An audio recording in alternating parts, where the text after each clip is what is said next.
read in Numbers chapter 9 in the King James Version. Again, there's a lot here. And the Lord spake unto Moses in the wilderness of Sinai in the first month of the second year after they were come out of the land of Egypt, saying, Let the children of Israel also keep the Passover at his appointed season. In the 14th day of this month at even, ye shall keep it in his appointed season, according to all the rites of it, and according to all the ceremonies thereof shall ye keep it. And Moses spake unto the children of Israel that they should keep the Passover, and they kept the Passover on the 14th day of the first month at even in the wilderness of Sinai, according to all that the Lord commanded Moses.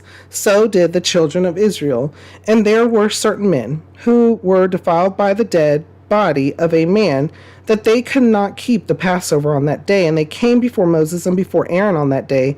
And those men said unto him, We are defiled by the dead body of a man. Wherefore are we kept back, that we may not offer an offering of the Lord in his appointed season among the children of Israel.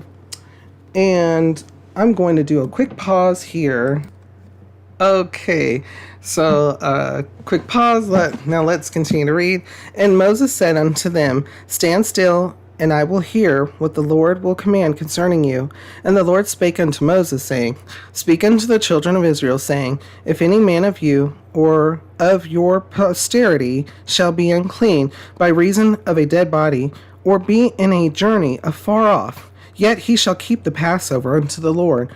The 14th day of the second month at even they shall keep it, and eat it with unleavened bread and bitter herbs. They shall leave none of it unto the morning, nor break any bone of it. According to all the ordinances of the Passover, they shall keep it. But the man that is clean, and is not in a journey, and forbeareth to keep the Passover, even the same soul shall be cut off from among his people, because he brought not the offering of the Lord in his appointed season. That man shall bear his sin. And if a stranger shall sojourn among you, and will keep the Passover unto the Lord, according to the ordinances of the Passover, and according to the manner thereof, so shall he do. Ye shall have one ordinance, both for the stranger and for him that was born in the land. And on the day that the tabernacle was reared up, the cloud covered the tabernacle, namely the tent of the testimony, and at even there was upon the tabernacle, as it were, the appearance of fire until the morning. So it was always. The cloud covered it by day, and the appearance of fire by night. And when the cloud was taken up from the tabernacle, then after that the children of Israel journeyed, and in the place where the cloud abode, there the children of Israel pitched their tents. At the commandment of the Lord the children of Israel journeyed, and at the commandment of the Lord they pitched. As long as the cloud abode upon the tabernacle, they rested in their tents. And when the cloud tarried long upon the tabernacle many days, then the children of Israel kept the charge of the Lord, and journeyed not. And so it was, when the cloud was a few days upon the tabernacle, according to the commandment of the Lord they abode in their tents, and according to the commandment of the Lord they journeyed.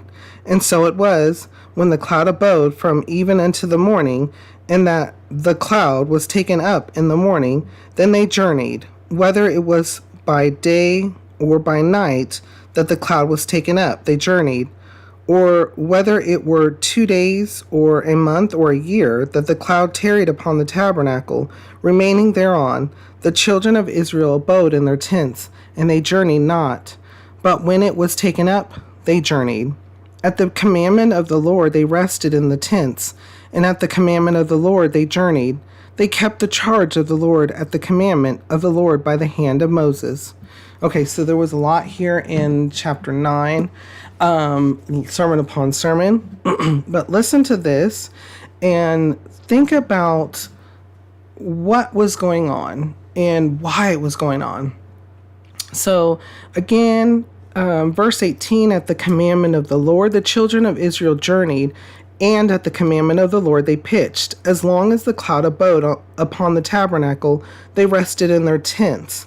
And then going all the way back down to 21, and so it was when the cloud abode from even unto the morning, in that the cloud was taken up in the morning, then they journeyed, whether it was by day or by night that the cloud was taken up, they journeyed, or whether it were 2 days or a month or a year that the cloud tarried upon the tabernacle, remaining thereon, the children of Israel abode in their tents and journeyed not.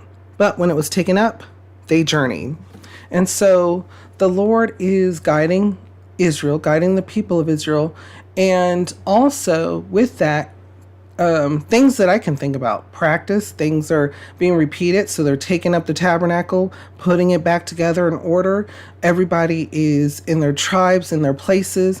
They're taking their stuff and leaving in order in this tribe specific order that they have that are around the tabernacle. As we know, the different tribes are in different areas around the tabernacle, and so when they are to move in order. And so the people were relying on the Lord and keeping watch over the Lord's presence movement, whether it be by day or by night. And how long? Sometimes it would be maybe just one night or one day, and sometimes it would be longer than that.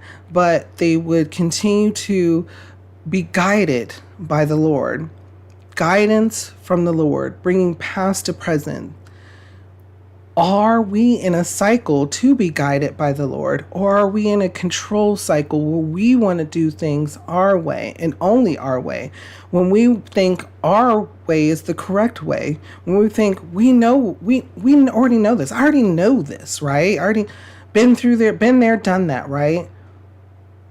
Do we seek the Lord and His guidance? Or are we into our own guidance and thoughts and feelings? So think about those things in your life to see where you're at when it comes to the Lord's guidance. Before we go on, though, what kind of thoughts or feelings come to your mind when we read over this? How does it make you feel and what does it make you think?